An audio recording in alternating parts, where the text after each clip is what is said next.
সম্প্রতি রাজ্যের senior advocate সম্রাট কর ভৌমিক রাজধানীর পশ্চিম থানার লকআপের দৈন্যদশা নিয়ে সরব হয়েছিলেন। তিনি থানার লকআপের দৈন্যতা তুলে ধরেছিলেন প্রকাশ্যে। আইনজীবী সম্রাট কর ভৌমিক বলেছিলেন, থানার লকআপটিকে পশু থাকার অযোগ্য। 6 ফুট বাই 6 ফুট লকআপে কোনোভাবেই একটা মানুষ থাকতে পারবে না। লকআপের বাথরুম টয়লেটের অবস্থাও তথৈবচ। কারণ অলরেডি আমরা কোর্টকে জানিয়েছি যে যেই থানার যেই লকআপগুলোতে আসামিদের রাখা হয়েছে সেখানে মানুষ কোনো এটা পশুরও থাকার অযোগ্য জায়গা।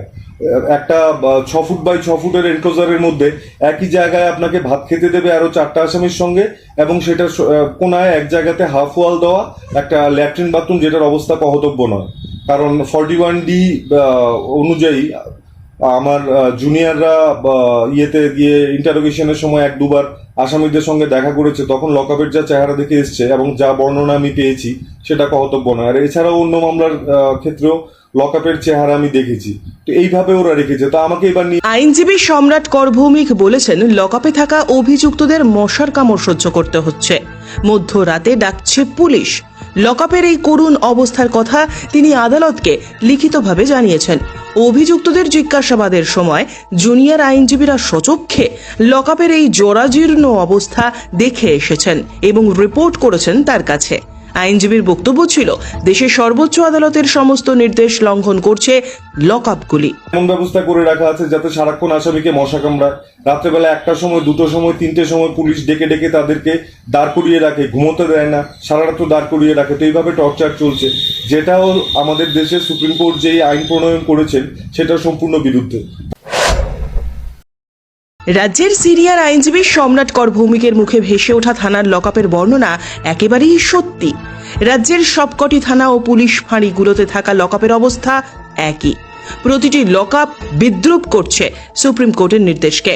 কিন্তু প্রশ্ন হচ্ছে, রাজ্যের থানা ও ফাঁড়ির লকআপগুলির করুণ অবস্থা নতুন নয়। বছরের পর বছর একই হালে চলছে লকআপগুলি। যে জায়গাটি পশুদের জন্য অযোগ্য, সেখানে মানুষ কিভাবে থাকবে? একজন আইনজীবী হিসেবে সম্রাট কর ভৌমিক এই তথ্য সামনে তুলে এনেছেন। তার জন্য অবশ্যই তিনি ধন্যবাদ পাওয়ার যোগ্য। তবে এখন কেন?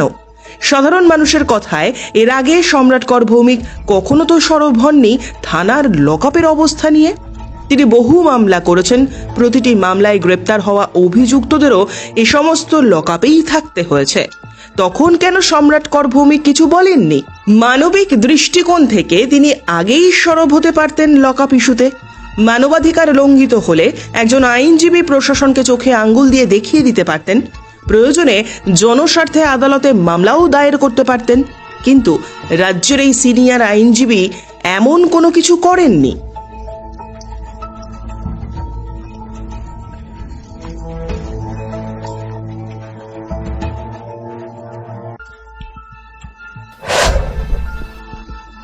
বর্তমানে ভিকি হত্যা মামলায় ধৃতদের জন্য থাকা থানার লকআপ থাকার অযোগ্য, তাই এই বিষয়টি জানিয়েছেন আদালতে।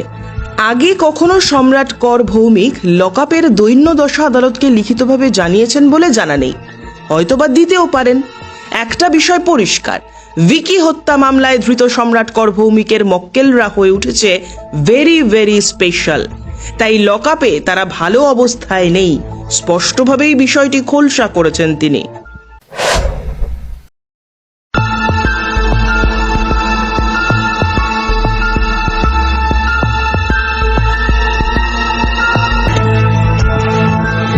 Bureau report, JM24 news.